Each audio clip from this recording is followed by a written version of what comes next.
പിതാവിൻ്റെയും പുത്രൻ്റെയും പരിശുദ്ധാത്മാവിൻ്റെയും നാമത്തിൽ ആമേൻ. മർക്കോസിൻ്റെ സുവിശേഷം 11-ാം അധ്യായത്തിൻ്റെ 17 വരെയാണ് നമ്മൾ കണ്ടത്. മർക്കോസിൻ്റെ സുവിശേഷം 11-ാം അധ്യായത്തിൻ്റെ 16 വരെ, 17-ൻ്റെ ആദ്യത്തെ ഭാഗം വരെ. അവർ ജെറുസലേമിലെത്തി. അവൻ ദേവാലയത്തിൽ പ്രവേശിച്ച് അവിടെ ക്രയവിക്രയം ചെയ്തുകൊണ്ടിരുന്നവരെ പുറത്താക്കാൻ തുടങ്ങി. നാണയമാറ്റക്കാരുടെ മേശകളും പ്രാവ് വിൽപ്പനക്കാരുടെ ഇരിപ്പിടങ്ങളും അവൻ തട്ടിമറിച്ചിട്ടു. ദേവാലയത്തിലൂടെ പാത്രങ്ങൾ ചുമന്നുകൊണ്ട് പോകാൻ ആരെയും അവൻ അനുവദിച്ചില്ല.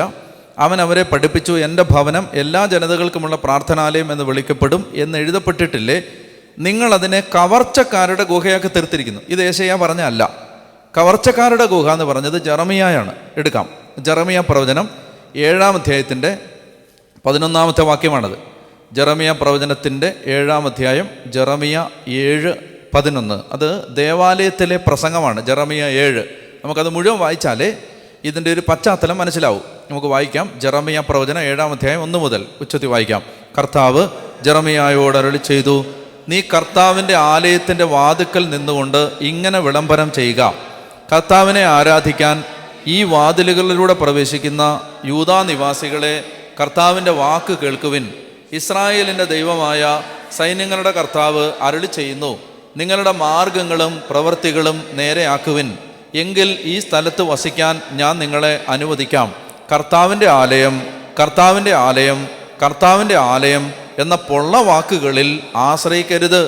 നിങ്ങളുടെ മാർഗങ്ങളും പ്രവൃത്തികളും തിരുത്തിയാൽ, അയൽക്കാരനോട് യഥാർത്ഥമായി നീതി പുലർത്തിയാൽ, പരദേശിയെയും അനാഥനെയും വിധവയെയും ചൂഷണം ചെയ്യാതെയും ഇവിടെ നിഷ്കളങ്ക രക്തം ചിന്താതെയും ഇരുന്നാൽ, നിങ്ങളുടെ തന്നെ നാശത്തിന് അന്യദേവന്മാരുടെ പുറകെ പോകാതിരുന്നാൽ, ഇവിടെ നിങ്ങളുടെ പിതാക്കന്മാർക്ക് ഞാൻ നൽകിയ ഈ ദേശത്ത് എന്നേക്കും വസിക്കാൻ ഞാൻ നിങ്ങളെ അനുവദിക്കും. ഇതാ പൊള്ള വാക്കുകളിലാണ് നിങ്ങൾ ആശ്രയിക്കുന്നത്, അത് വ്യർത്ഥമാണ്. നിങ്ങൾ മോഷ്ടിക്കുകയും കൊല്ലുകയും വ്യഭിചാരം ചെയ്യുകയും കള്ളസാക്ഷി പറയുകയും ബാലിന് ധൂപം അർപ്പിക്കുകയും നിങ്ങൾ അറിഞ്ഞിട്ടില്ലാത്ത ദേവന്മാരെ പിൻചെല്ലുകയും ചെയ്യുന്നു. എന്നിട്ട് എൻ്റെ നാമത്തിലുള്ള ഈ ആലയത്തിൽ എൻ്റെ സന്നിധിയിൽ വന്ന് നിന്ന് ഞങ്ങൾ സുരക്ഷിതരാണെന്ന് പറയുന്നുവോ? കണ്ടോ? അതായത് ദൈവം ആഗ്രഹിക്കാത്ത വിധത്തിൽ ചിന്തിച്ചിട്ടും പ്രവർത്തിച്ചിട്ടും ജീവിച്ചിട്ടും പള്ളി വന്ന് നിൽക്കുമ്പോൾ വിചാരിക്കുകയാണ് ഞങ്ങൾ സുരക്ഷിതരാണ്. കർത്താവ് പറയാണ്, അങ്ങനെ പറയുന്നോ? ഈ മ്ലേച്ഛതകളെല്ലാം സുരക്ഷിതമായി തുടരാമെന്നോ? എൻ്റെ നാമം വഹിക്കുന്ന ഈ ആലയം നിങ്ങൾക്ക് മോഷ്ടാക്കളുടെ ഗുഹയോ? ഇതാണ് വാക്യം. 7-ാം അധ്യായം 11-ാം വാക്യം. എൻ്റെ നാമം വഹിക്കുന്ന ഈ ആലയം നിങ്ങൾക്ക് മോഷ്ടാക്കളുടെ ഗുഹയോ? ഇവിടെ ഒരു കാര്യം നമ്മൾ ശ്രദ്ധിക്കേണ്ടത്, പഴയ നിയമത്തിൽ ഇത് പറഞ്ഞ പ്രവാചകൻ ആരാണ്? ജെറമിയ. ആ ജെറമിയായ്ക്ക് എന്ത് സംഭവിച്ചു? ആ ജെറമിയായെ ഇവർ പിടിച്ചു, പൊട്ടക്കിണറ്റിലിട്ടു. ഇപ്പം ഇതാരാ പ്രസംഗിക്കുന്ന മർക്കോസിൽ? യേശു പ്രസംഗിക്കുമ്പോൾ യേശുവിനും ഇത് തന്നെ സംഭവിക്കും.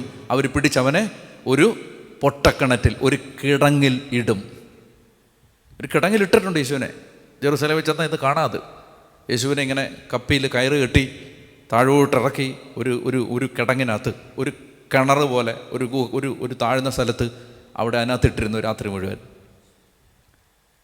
അപ്പോൾ കണ്ടോ, ദേവാലയത്തിലെ അനാചാരങ്ങൾക്കെതിരെ പ്രസംഗിച്ച ജെറമിയായെ എവിടെ ഇട്ടു? പൊട്ടക്കിണറ്റിൽ.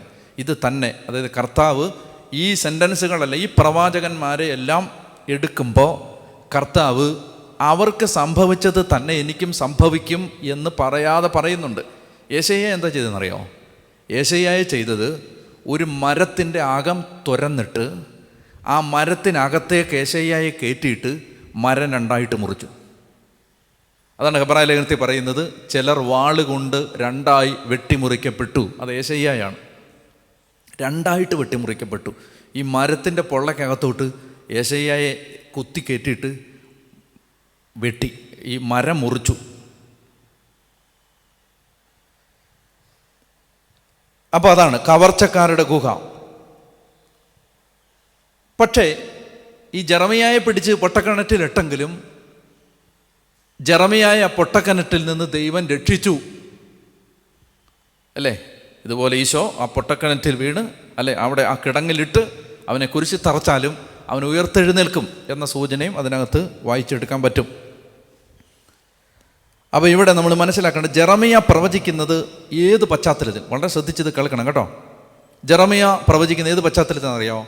ജെറമിയ അവരോട് പറയുകയാണ്, അതായത് ദേവാലയം സ്ഥിതി ചെയ്തിരുന്ന ഒരു സ്ഥലമാണ് ഷീലോ. ഷീലോ, ആ പേര് നിങ്ങൾക്ക് ഓർമ്മയുണ്ടാവും. ഹന്ന എന്ന് പറയുന്ന ഒരു സ്ത്രീ പോയി പ്രാർത്ഥിക്കുന്നത് ഷീലോയിലെ ആരാധനാലയത്തിലാണ്. അപ്പോൾ ജെറുസലേം ദേവാലയം ഉണ്ടാകുന്നതിന് മുമ്പുണ്ടായിരുന്ന ഒരു ആരാധനാ കേന്ദ്രമാണ് ഷീലോയിലെ ആരാധനാ കേന്ദ്രം. ജെറമിയ പ്രവചിക്കുകയാണ് ഷീലോയിലെ ആരാധനാ കേന്ദ്രം. നിങ്ങൾ പറഞ്ഞില്ലേ, ദേവാലയം ദൈവാരാധന സ്ഥലമാണ്, ബലി അർപ്പിക്കപ്പെട്ട സ്ഥലമാണ്, പുരോഹിതന്മാർ ശുശ്രൂഷിച്ച സ്ഥലമാണ് അല്ലേ. സാമുവേൽ വാഗ്ദാന പേടകത്തിന് അരികെ വളർന്നു വന്നത് അവിടാണ്. സാമുവേലൊക്കെ ദൈവത്തെ ശുശ്രൂഷിച്ച അവിടാണ്. എവിടെ? ഷീലോയിൽ. ആ സ്ഥലത്തിൻ്റെ അവസ്ഥ ഇപ്പം എന്താ? അത് നശിപ്പിക്കപ്പെട്ടില്ലേ? ജെറമിയ പറയുകയാണ്, ഇപ്പം നിങ്ങൾ ഇതിങ്ങനെ ഈ നിർബാധം ഈ തിന്മ തുടർന്നാൽ, ഇന്ന് നിങ്ങൾ ദേവാലയം ദേവാലയം ദേവാലയം എന്ന് പറഞ്ഞുകൊണ്ട് പൊള്ളവാക്കുകൾ പറഞ്ഞുകൊണ്ടിരുന്നാൽ ഇരിക്കാൻ പാടില്ല. അത് നശിപ്പിക്കപ്പെടും. എന്തുപോലെ? ഷീലോയിലെ ആരാധനാലയം തകർക്കപ്പെട്ടതുപോലെ എന്ത് സംഭവിക്കും? ഈ ദേവാലയവും തകർക്കപ്പെടും. ജെറമിയ അവരോട് പറയുകയാണ്. എപ്പോൾ പറഞ്ഞു? ബാബിലോൺ അടിമത്തത്തിന് മുമ്പ്. ജെറമിയ അത് പ്രവചിച്ച് 40 വർഷത്തിനുള്ളിൽ എന്ത് സംഭവിച്ചു? ആ ആലയം തകർക്കപ്പെട്ടു. ഞാൻ പറയുന്നത് മനസ്സിലാവുന്നുണ്ടോ? പഴയ ആലയം, ഇപ്പം ഈശോ നിൽക്കുന്ന ദേവാലയമല്ല. ബാബിലോൺ അടിമത്തത്തിലേക്ക് കൊണ്ടുപോകുന്നതിന് മുമ്പ് ജെറമിയ അവരോട് പ്രവചിച്ചു, ഷീലോയിലെ ആരാധനാലയം ഒരു കാലത്ത് ദൈവത്തെ ആരാധിച്ച സ്ഥലമല്ലേ, ദേവാലയമല്ലേ, നശിപ്പിക്കപ്പെടാൻ പാടുണ്ടോ? എന്നാൽ അത് നശിപ്പിക്കപ്പെട്ടില്ലേ? അതുപോലെ ബാബിലോൺ അടിമത്തം വരാൻ പോവാണ്. നിങ്ങൾ ഇങ്ങനെ മ്ലേച്ഛത തുടർന്നാൽ, തിന്മ പ്രവർത്തിച്ചാൽ നിങ്ങളുടെ ഇപ്പോഴുള്ള ആലയം തകർക്കപ്പെടും എന്ന് ജെറമിയ 7-ാം അധ്യായത്തിൽ ദേവാലയത്തിന് മുമ്പിൽ വെച്ച് നടത്തിയ പ്രസംഗമാണത്. ആ പ്രസംഗത്തിൽ ജെറമിയ പറഞ്ഞു, ഷീലോയിലെ ആരാധനാലയം ഒരിക്കൽ തകർക്കപ്പെട്ടതുപോലെ ഈ ആലയവും തകർക്കപ്പെടും. അത് ജെറമിയ പ്രവചിച്ച് 40 വർഷത്തിനുള്ളിൽ ആ ആലയം തകർക്കപ്പെട്ടു. ആര് തകർത്തു? നെബൂഖദ്നേസർ രാജാവ് ഒന്ന് തകർത്തു. ഇപ്പം എന്താ ഇവിടുത്തെ സൂചന? മർക്കോസിലെ ഈശോ പറയാണ്, ഞാനിത് പ്രസംഗിച്ച് 40 വർഷത്തിനുള്ളിൽ ഈ ദേവാലയം തകർക്കപ്പെടും. അതങ്ങനെ സംഭവിച്ചോ? സംഭവിച്ചു. AD 29 യേശു ഇത് പ്രസംഗിക്കുന്നത്. AD 70 മനസ്സിലായോ? AD 70 40 വർഷം പൂർത്തിയായി കഴിഞ്ഞാൽ ഉടനെ ടൈറ്റസ് റോമൻ ഭരണാധികാരി ജെറുസലേമിനെ മുഴുവനായി കത്തിച്ച് ചാമ്പലാക്കും. ദേവാലയത്തെ മുഴുവൻ കത്തിച്ച് ചാമ്പലാക്കും. അതാണ് ഇവിടെ പറയുന്ന സൂചന. കവർച്ചക്കാരുടെ. അപ്പോൾ അതൊക്കെയാണ് ഇതിനകത്ത് നമ്മൾ വായിച്ചെടുക്കേണ്ടത്. ഈ ഒരു കൊട്ടേഷൻ, പഴയ നിയമത്തിൽ നിന്ന് ഒരു കൊട്ടേഷൻ ഈശോ എടുത്താൽ അതിന് ആ കൊട്ടേഷൻ്റെ മാത്രം അർത്ഥമല്ല, അതിൻ്റെ പശ്ചാത്തലത്തിൽ എന്തെല്ലാം നടന്നിട്ടുണ്ടോ അതെല്ലാം അതിൻ്റെ എല്ലാം അർത്ഥം ഇവിടെ ബാധകമാണ് എന്നുള്ളതാണ്. അപ്പോൾ ഈശോ വളരെ സെലക്റ്റീവായിട്ടാണ് എടുത്തിട്ടുള്ളത്. ചുമ്മാ എന്തെങ്കിലും പറയാൻ വേണ്ടി എവിടെ നിന്നെങ്കിലും ഒരു കൊട്ടേഷൻ എടുത്തല്ല. അതിന് കർത്താവിൻ്റെ മനസ്സിൽ ഒരുപാട് കാര്യങ്ങളുണ്ട്. ഇത് എടുക്കുമ്പോൾ ജെറമിയ പ്രവചിച്ച് 40 വർഷത്തിനുള്ളിൽ ഈ ദേവാലയം തകർക്കപ്പെട്ടതുപോലെ ഞാനിത് പ്രസംഗിച്ച് 40 വർഷത്തിനുള്ളിൽ ഇപ്പോൾ ഈ ദേവാലയം തകർക്കപ്പെട്ടു. അതാണ് അതിൻ്റെ സൂചന. അപ്പോൾ 40 വർഷത്തിന് ശേഷം ഈ ആരാധനാലയം തകർക്കപ്പെടും. നമുക്ക് വായിക്കാം. അവനവരെ പഠിപ്പിച്ചു, എൻ്റെ ഭവനം എല്ലാ ജനതകൾക്കുമുള്ള പ്രാർത്ഥനാലയം എന്ന് വിളിക്കപ്പെടും എന്ന് എഴുതപ്പെട്ടിട്ടില്ലേ? നിങ്ങളതിനെ കവർച്ചക്കാരുടെ ഗുഹയാക്കി തീർത്തിരിക്കുന്നു. ഇത് കേട്ടപ്പോൾ പ്രധാന പുരോഹിതന്മാരും നിയമജ്ഞരും അവനെ നശിപ്പിക്കാൻ മാർഗം അന്വേഷിച്ചു. കാരണം അവനെ അവർ ഭയപ്പെട്ടു. ജനങ്ങളെല്ലാം അവൻ്റെ പ്രബോധനത്തെക്കുറിച്ച് വിസ്മയിച്ചിരുന്നു. വൈകുന്നേരം ആയപ്പോൾ അവർ നഗരത്തിന് വെളിയിലേക്ക് പോയി. എങ്ങോട്ട് പോയി? ബഥാനിയയിലേക്ക് പോയി. ലാസറിൻ്റെ വീട്ടിലേക്ക്, മിക്കവാറും ലാസറിൻ്റെ വീട്ടിലേക്കാവണം പോയത്. നമുക്കടുത്ത ഭാഗം കൂടെ പെട്ടെന്ന് എടുക്കാം. അതായത് അത്തിമരം ഉണങ്ങിപ്പോകുന്നു. വായിക്കാം 20 മുതൽ. അവർ രാവിലെ അത്തിമരത്തിൻ്റെ സമീപത്ത് കൂടെ പോകുമ്പോൾ അത് സമൂലം ഉണങ്ങിപ്പോയിരിക്കുന്നത് കണ്ടു. അപ്പോൾ പത്രോസ് അവനെ അനുസ്മരിപ്പിച്ചു, ഗുരു നോക്കൂ, നീ ശപിച്ച അത്തിമരം ഉണങ്ങിപ്പോയിരിക്കുന്നു. യേശു പ്രതിവചിച്ചു, ദൈവത്തിൽ വിശ്വസിക്കുക. സത്യമായി ഞാൻ നിങ്ങളോട് പറയുന്നു, ആരെങ്കിലും ഈ മലയോട് ഇവിടെ നിന്ന് മാറി കടലിൽ ചെന്ന് വീഴുക എന്ന് പറയുകയും ഹൃദയത്തിൽ ശങ്കിക്കാതെ താൻ പറയുന്നത് സംഭവിക്കുമെന്ന് വിശ്വസിക്കുകയും ചെയ്താൽ അവനത് സാധിച്ചു കിട്ടും. അതിനാൽ ഞാൻ പറയുന്നു, പ്രാർത്ഥിക്കുകയും യാചിക്കുകയും ചെയ്യുന്ന എന്തും ലഭിക്കുമെന്ന് വിശ്വസിക്കുവിൻ, നിങ്ങൾക്ക് ലഭിക്കുക തന്നെ ചെയ്യും. നിങ്ങൾ പ്രാർത്ഥിക്കുമ്പോൾ നിങ്ങൾക്ക് ആരോടെങ്കിലും എന്തെങ്കിലും വിരോധമുണ്ടെങ്കിൽ അത് ക്ഷമിക്കുവിൻ. അപ്പോൾ സ്വർഗത്തിലുള്ള നിങ്ങളുടെ പിതാവ്. ഇതെന്താ ഉദ്ദേശിക്കുന്ന അറിയാം? ഇവിടെ ഇത് ഉദ്ദേശിക്കുന്ന ഇതാണ്. വളരെ ശ്രദ്ധിച്ചേ, ഇത് മനസ്സിലാവാൻ ഒരു ചെറിയ സംഭവം മനസ്സിലാക്കണം. എന്തിനാ ഇപ്പം ഈ ഭാഗം ഇവിടെ പറഞ്ഞിരിക്കുന്നത്? ഉണങ്ങിപ്പോയി, പിന്നെ കർത്താവ് പറയുന്നത് നിങ്ങൾ പ്രാർത്ഥിക്കുക, വിശ്വസിക്കുക, ആരോടെങ്കിലും ക്ഷമിക്കാനുണ്ടെങ്കിൽ ക്ഷമിക്കുക. ഇതൊക്കെ എന്തിനാ ഇവിടെ പറഞ്ഞതെന്നറിയാമോ? ഒരാലയം തകർക്കപ്പെടാൻ പോവാണ്. ഒരു ആരാധനാലയം നശിപ്പിക്കപ്പെടാൻ പോവുകയാണ്.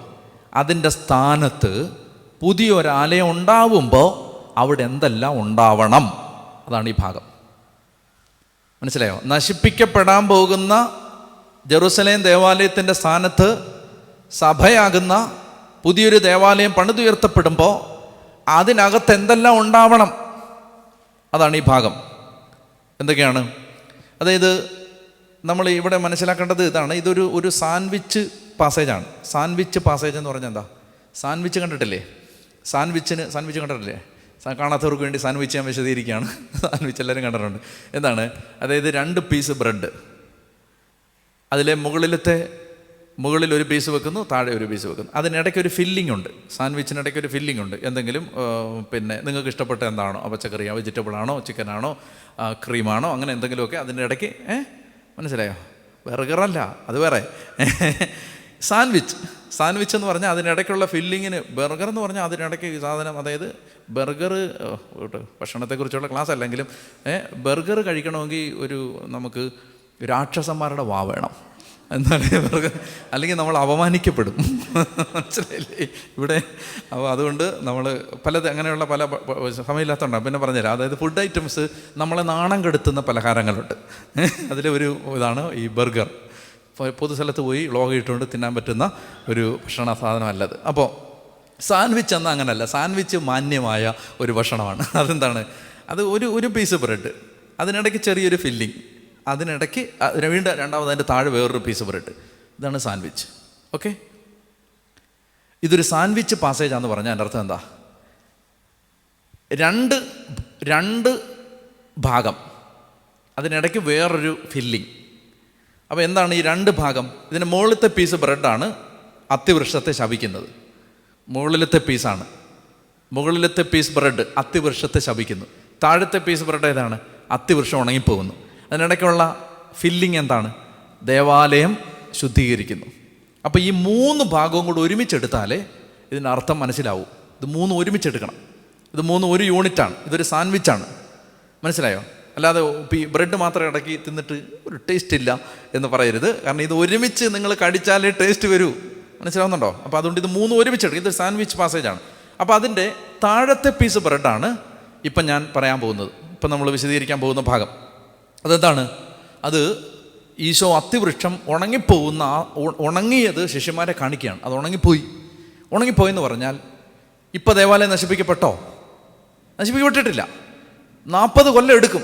കഥ പറയാണ്, 40 കൊല്ലം കഴിയുമ്പോൾ ഈ അത്തിവൃക്ഷം വേരോടെ ഉണങ്ങിപ്പോയില്ലേ, അതുപോലെ ഈ ദേവാലയം വേരോടെ കല്ലിന്മേൽ കല്ല് ശേഷിക്കാതെ നശിപ്പിക്കപ്പെടും.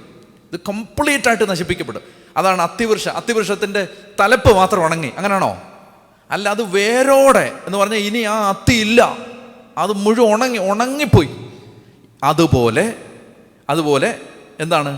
ഈ ദേവാലയം കല്ലിന്മേൽ കല്ല് ശേഷിക്കാതെ പരിപൂർണമായി തകർക്കപ്പെടും എന്നതാണ് ഈ അത്തിവൃക്ഷം ഉണങ്ങിപ്പോയതിൻ്റെ അർത്ഥം. അപ്പം അങ്ങനെ തകർക്കപ്പെടുമ്പോൾ എന്താണ് നമ്മൾ പുതിയൊരു ദേവാലയത്തിൽ ഉണ്ടാകണമെന്ന് ആഗ്രഹിക്കേണ്ടത്? അവിടെ എന്തൊക്കെ ഉണ്ടാവണം? ഈ അത്തി ഉണങ്ങി, ഇനി പുതിയൊരു അത്തി വരും, അല്ലെ പുതിയൊരു ദേവാലയം വരും. അവിടെ എന്തെല്ലാം ഉണ്ടാവണം? അവൻ രാവിലെ എന്ന് പറഞ്ഞാൽ ചൊവ്വാഴ്ച രാവിലെ, ഓശാന ഞായറാഴ്ച വൈകിട്ട് കഴിഞ്ഞു, തിങ്കളാഴ്ചത്തെ സംഭവം കഴിഞ്ഞു, ഇന്ന് അടുത്ത ദിവസമാണ്. ചൊവ്വാഴ്ച രാവിലെ അത്തിമരത്തിൻ്റെ സമീപത്തൂടെ കടന്നു പോകുമ്പോൾ അത് സമൂലം ഉണങ്ങിപ്പോയിരിക്കുന്നത് കണ്ടു. അപ്പോൾ പത്രോസ് അവനെ അനുസ്മരിപ്പിച്ചു, ഗുരു നോക്കൂ, നീ ശപിച്ച അത്തിമരം ഉണങ്ങിപ്പോയിരിക്കുന്നു. യേശു പ്രതിവചിച്ചു. എന്തൊക്കെയാണ് പുതിയ ദേവാലയത്തിൽ ഉണ്ടാവേണ്ടത്? 1, വിശ്വാസം, ദൈവത്തിൽ വിശ്വസിക്കണം. പുതിയ ദേവാലയത്തിൽ ഒന്നാമതായിട്ട് ഉണ്ടാവേണ്ടത് വിശ്വാസം ഉണ്ടാവണം. ഇതെന്തിനാ ഞാൻ പറയുന്നറിയാമോ? ഇപ്പം ഇതൊരു ആരാധനാ കേന്ദ്രമാണ്. ഈ ആരാധനാ കേന്ദ്രത്തിൽ ഇതെല്ലാം ഉണ്ടാവണം. എങ്കിലേ ഇത് ദൈവം ആഗ്രഹിക്കുന്ന ഒരു ആരാധനാ കേന്ദ്രമാവും. ഇല്ലെങ്കിൽ ഇതും നശിപ്പിക്കപ്പെടും, തകർക്കപ്പെടും, ഉണങ്ങിപ്പോവും. അതിനാണ് ഇപ്പം ഇത് പറയുന്നത്. അപ്പോൾ ശ്രദ്ധിച്ചേ, ഗുരു നീ ശപിച്ച. അപ്പോൾ കർത്താവ് പറഞ്ഞു, ദൈവത്തിൽ വിശ്വസിക്കുക. സത്യമായി ഞാൻ നിങ്ങളോട് പറയുന്നു, ആരെങ്കിലും ഈ മലയോട് ഇവിടെ നിന്ന് മാറി കടലിൽ ചെന്ന് വീഴുക എന്ന് പറയും, ഹൃദയത്തിൽ ശങ്കിക്കാത്ത പറയുന്നത് സംഭവിക്കുന്നു വിശ്വസിക്കുകയും ചെയ്താൽ അവനത് സാധിച്ചു കിട്ടും. അതിനാൽ ഞാൻ നിങ്ങളോട് പറയുന്നു, പ്രാർത്ഥിക്കുകയും യാചിക്കുകയും ചെയ്യുന്ന എന്ത് ലഭിക്കുമെന്ന് വിശ്വസിക്കുവിൻ. എന്താ 3 കാര്യങ്ങൾ അവിടെ പറയുന്നത്. 1, വിശ്വാസം ഉണ്ടാവണം. 2, പ്രാർത്ഥന ഉണ്ടാവണം. 3, നിങ്ങൾ പ്രാർത്ഥിക്കുമ്പോൾ നിങ്ങൾക്ക് ആരോടെങ്കിലും വിരോധം ഉണ്ടെങ്കിൽ അത് ക്ഷമിക്കണം. 3, ക്ഷമിക്കണം. 4 കാര്യങ്ങൾ യഥാർത്ഥത്തിൽ. 1, വിശ്വാസം, 2 പ്രാർത്ഥന, 3 യാചന എന്ന് പറഞ്ഞ അപേക്ഷകൾ, 4 ക്ഷമ. ഇത് 4 ഉണ്ടെങ്കിൽ ഒരു പള്ളിയാവും. നമ്മൾ എന്നിട്ട് ഇന്നത്തെ കേരളത്തിൻ്റെ ഇന്നത്തെ പശ്ചാത്തലത്തിൽ ഈ ബൈബിൾ ഭാഗം എടുത്ത് വ്യാഖ്യാനിക്കുക. മനസ്സിലായോ? അതായത് സ്പർദ്ധ, വൈരാഗ്യം, വെറുപ്പ് ഒരു പള്ളിക്കകത്തുണ്ടെങ്കിൽ അത് പള്ളിയല്ല, അത് നശിപ്പിക്കപ്പെടും. മനസ്സിലായോ? അത് എങ്ങനെയെങ്കിലും അത് പരിഹരിക്കണം. എങ്ങനെയെങ്കിലും അത് അവിടെ ക്ഷമ, മാപ്പ്, പാപമോചനം അത് നടക്കണം. മനസ്സിലായോ? അത് വളരെ ശ്രദ്ധിക്കണം, അത് വളരെയധികം ശ്രദ്ധിക്കണം. അതുകൊണ്ട് എന്താണെന്നറിയാമോ, എല്ലാ ആരാധനാ കേന്ദ്രങ്ങളിലും സാത്താൻ ഭിന്നിപ്പുണ്ടാക്കാൻ നോക്കും. ഭിന്നിപ്പ് അതങ്ങനെയാണ്. അതൊക്കെ അനുഭവങ്ങൾ പറയാൻ പോയ ഇഷ്ടം പോലെ ഉണ്ട്. ഭിന്നിപ്പുണ്ടാക്കുന്നറിയാം. ഈ ഭിന്നത ഉണ്ടായാൽ അവിടെ ആത്മാവ് ഇറങ്ങില്ല. എവിടാണ് ആത്മാവ് ഇറങ്ങിയതെന്നറിയാമോ? പെന്തക്കോസ്താ ദിനം സമാഗതമാവുന്നത് വരെ പ്രാർത്ഥിച്ചുകൊണ്ടിരുന്ന ശിഷ്യന്മാർ ഏക മനസ്സോടെ, ഒരു മനസ്സോടെ, ഈശോയുടെ അമ്മയുണ്ട്, മാർപ്പാപ്പയുണ്ട്, അപ്പസ്തോലന്മാരുണ്ട്, കർദിനാളന്മാരുണ്ട്, അച്ഛന്മാരുണ്ട്, കന്യാസ്ത്രീകളുണ്ട്, ജനമുണ്ട്, ഒറ്റ മനസ്സ്, ഒറ്റ കെട്ട്. എവിടെ ഈ ഐക്യം പൊട്ടുന്നോ അവിടെ പെന്തക്കോസ്താ നടക്കില്ല. അത് ശ്രദ്ധിച്ചോണം. അപ്പം അതുകൊണ്ട് ഭിന്നിപ്പുണ്ടാക്കാൻ നോക്കും, കലഹം ഉണ്ടാക്കാൻ നോക്കും, അനൈക്യം ഉണ്ടാക്കാൻ നോക്കും. അപ്പോൾ കർത്താവ് പറയാണ് എന്ത് ചെയ്യണം? അതുകൊണ്ട് ക്ഷമിച്ചോണം, മാപ്പ് ചോദിക്കണം, മാപ്പ് കൊടുക്കണം. അതിങ്ങനെ കണ്ടിന്യൂസ് ആയിട്ട് നടന്നുകൊണ്ടിരിക്കണം. മനസ്സിലായോ? ഇപ്പോൾ എൻ്റെ അടുത്ത് ഒരാൾ, ഇപ്പോൾ നിങ്ങൾ ആലോചിച്ചു, ഞാൻ ഉദാഹരണങ്ങൾ പറഞ്ഞാൽ ചിലപ്പോൾ എന്നോട് ഇത് പറഞ്ഞ ആളുകൾക്ക് വിഷമം തോന്നുന്നുള്ളതുകൊണ്ട് ഞാൻ പറയുന്നില്ല. ഞാൻ ഉദാഹരണം പറയാണ്. ഇപ്പോൾ ഒരച്ഛൻ 25 വർഷമായിട്ട് ഒരാളോട് മിണ്ടിയിട്ടില്ലെങ്കിൽ അതെന്തൊരച്ഛനാണ്? ആ അച്ഛൻ എന്ത് കുർബാനയെ ചൊല്ലുന്നത്? ഇത് ഒരച്ഛനല്ല, അതുകൊണ്ട് അച്ഛനെന്ന് ഞാൻ പറഞ്ഞേ. മനസ്സിലാകില്ലേ? 35 വർഷമായിട്ട് ഒരാളോട് മിണ്ടിയിട്ടില്ല, വൈരാഗ്യത്തിലാണ്. അവിടെ ഒന്നും ആത്മാവ് വന്നിട്ടില്ല, ഒരു സംശയം വേണ്ട. അപ്പോൾ കർത്താവ് പറയാണ്, പുതിയ ഒരു ദേവാലയം, ആ ദേവാലയത്തിൽ വിശ്വാസം ഉണ്ടാവണം, പ്രാർത്ഥന ഉണ്ടാവണം, യാചന ഉണ്ടാവണം. ജെറുസലേം ദേവാലയത്തിൽ അതുണ്ടോ? കച്ചവടമേ ഉള്ളൂ. നിലവിളി, മധ്യസ്ഥ പ്രാർത്ഥന, ലോകം മുഴുവനും വേണ്ടി കരുണ യാചിക്കുക, പ്രാർത്ഥിക്കുക, ബലിയർപ്പിക്കുക, ആരാധിക്കുക. ഇതാണ് ഒരു ആരാധനാ കേന്ദ്രം. ദൈവം ആഗ്രഹിക്കുന്ന ഒരു ആരാധനാ കേന്ദ്രം അതാണ്. അവിടെ അതിൻ്റെ കൂടെ എന്തുണ്ടാവണം? സ്നേഹം നിലനിൽക്കണം. അതാണ് അവസാനത്തെ. നിങ്ങൾ പ്രാർത്ഥിക്കുകയും നിങ്ങൾ പ്രാർത്ഥിക്കുമ്പോൾ നിങ്ങൾക്ക് ആരോടെങ്കിലും എന്തെങ്കിലും വിരോധം ഉണ്ടെങ്കിൽ അത് ക്ഷമിക്കണം. നിങ്ങൾക്ക് മനസ്സിലാവുന്നുണ്ടോ? ദേവാലയത്തിൻ്റെ പശ്ചാത്തലത്തിൽ എന്തിനാ ഇത് പറഞ്ഞേ? ഇത് വേറെ എവിടെയെങ്കിലും ആദ്യത്തെ അധ്യായത്തിൽ പറഞ്ഞാൽ പോരായിരുന്നോ? ഇവിടെ എന്തിന്? അതിൻ്റെ കാരണം ഇതാണ്. ഇത് പുതിയ ദേവാലയത്തിൽ ഇതുണ്ടാവണം. മനസ്സിലായോ? അപ്പം അങ്ങനെ വരുമ്പോൾ സങ്കടമുണ്ട് പറയുന്നതിൽ. അങ്ങനെ വരുമ്പോൾ നമ്മൾ എന്തിനെങ്കിലും ചൊല്ലി പള്ളിയിൽ അടിയുണ്ടാക്കിയാൽ അത് പരിശുദ്ധാത്മാവിൽ നിന്നല്ല. പരിശുദ്ധാത്മാവ് അങ്ങനെ പറയില്ല. അത് നമ്മൾ മനസ്സിലാക്കിയിരിക്കണം. അപ്പോൾ കൂടുതൽ വിശദീകരിക്കുന്നില്ല. ദേവാലയത്തിൽ ഉണ്ടാകേണ്ട ഫലങ്ങൾ മനസ്സിലായി. ഫലമില്ല, ഫലം ഉണ്ടാവണം. എന്ത് ഫലം ഉണ്ടാവണ്ടേ? വിശ്വാസം ഉണ്ടാവണം, അടിയുറച്ച വിശ്വാസം ദൈവത്തിൽ. 2, കണ്ടിന്യൂസ് ആയ പ്രാർത്ഥന, യാചന, അപേക്ഷ, നിലവിളി. പിന്നെന്താണ്? സ്നേഹം, ക്ഷമ. കണ്ണുകളടച്ച് പ്രാർത്ഥിക്കാം. വിശ്വാസവും പ്രാർത്ഥനയും യാചനയും ക്ഷമയുമുള്ള സ്ഥലങ്ങൾ കെട്ടിടമില്ലെങ്കിലും പള്ളിയായിട്ട് മാറും. വിശ്വാസമുള്ള സ്ഥലങ്ങൾ, പ്രാർത്ഥിക്കുന്ന സ്ഥലങ്ങൾ, യാചിക്കുന്ന സ്ഥലങ്ങൾ, സ്നേഹവും ക്ഷമയും നിലനിൽക്കുന്ന സ്ഥലങ്ങൾ, അവിടെ ഒരു കെട്ടിടമില്ലെങ്കിലും, അവിടെ ആ കെട്ടിടത്തിൻ്റെ മുകളിൽ ഒരു കുരിശില്ലെങ്കിലും അത് പള്ളികളായി മാറും. അത് പള്ളിയാണ്. അത് യേശു ആഗ്രഹിക്കുന്നൊരു ദേവാലയമാണ്. കർത്താവെ, അതിനാവശ്യമായ അനുഗ്രഹം, കൃപ ഞങ്ങൾക്ക് തരണേന്ന് ഞങ്ങൾ പ്രാർത്ഥിക്കുന്നു. നന്മ നിറഞ്ഞ മറിയമേ സ്വസ്തി, കർത്താവ് അങ്ങയുടെ കൂടെ സ്ത്രീകളിൽ അങ്ങ് അനുഗ്രഹിക്കപ്പെട്ടവളാവുന്നു. അങ്ങയുടെ ഉദരഫലമായ ഈശോ അനുഗ്രഹിക്കപ്പെട്ടവനാവുന്നു. പരിശുദ്ധ മറിയമേ തമ്പുരാൻ്റെ അമ്മയെ, പാപികളായ ഞങ്ങൾക്ക് വേണ്ടി എപ്പോഴും ഞങ്ങളെ മരണസമയത്തും തമ്പുരാനോട് അപേക്ഷിച്ചു വരണം. പിതാവിനും പുത്രനും പരിശുദ്ധാത്മാവിനും സ്തുതി. ആമേൻ.